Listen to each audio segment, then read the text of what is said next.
Catherine Bearder, Liberal Democrat MEP for the South East. Does this vote today clear the way for GM crops in the southeast of England ultimately to go ahead? That all depends on the government.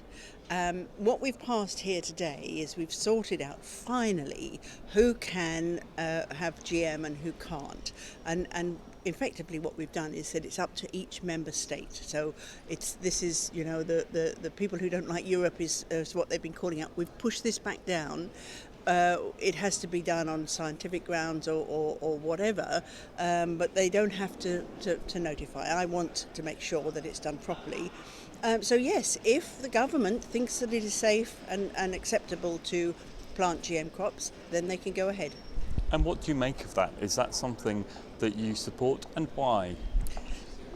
The whole issue of GM crops is very complicated. I support some of them because I find that that's going to actually stop us using chemicals and pesticides. So if we can have wheat that is resistant to aphids, then we don't have to spray and the bees are happy to go around and feed on the wildflowers. So GM crops could bring huge benefits to wildlife and to the farming community as a whole.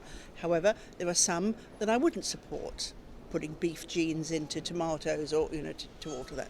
So for me, this has been a compromise, and it's been a very difficult piece of legislation to get through.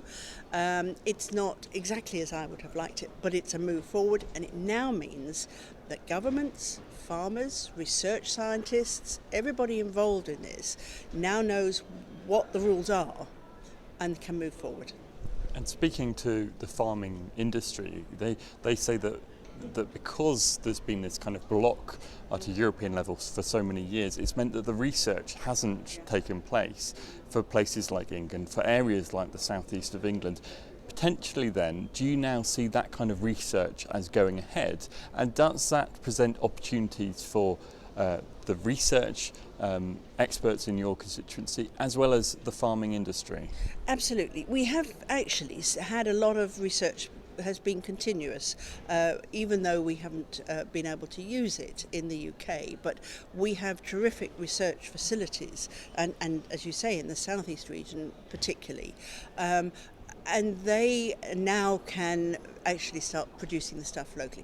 The rest of the world has already moved forward with GM, and Europe as a whole was really beginning to lose out on those being able to use the results of good science. So I hope now that we now know what the rules are, we can now move forward, and scientists in my region, in the southeast region, talk with scientists right across Europe. They work collaboratively and with the rest of the world.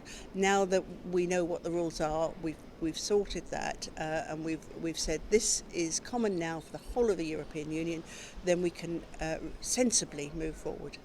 In terms of farmers in the southeast, do you see potential for GM crops to increase food production, and what's the benefit of achieving that?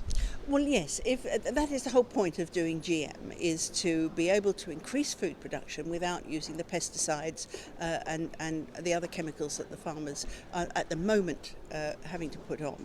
And they've said to me, when we've talked about stopping neonicotinoids for the bees, to protect the bees, they said, but we need these tools in our box.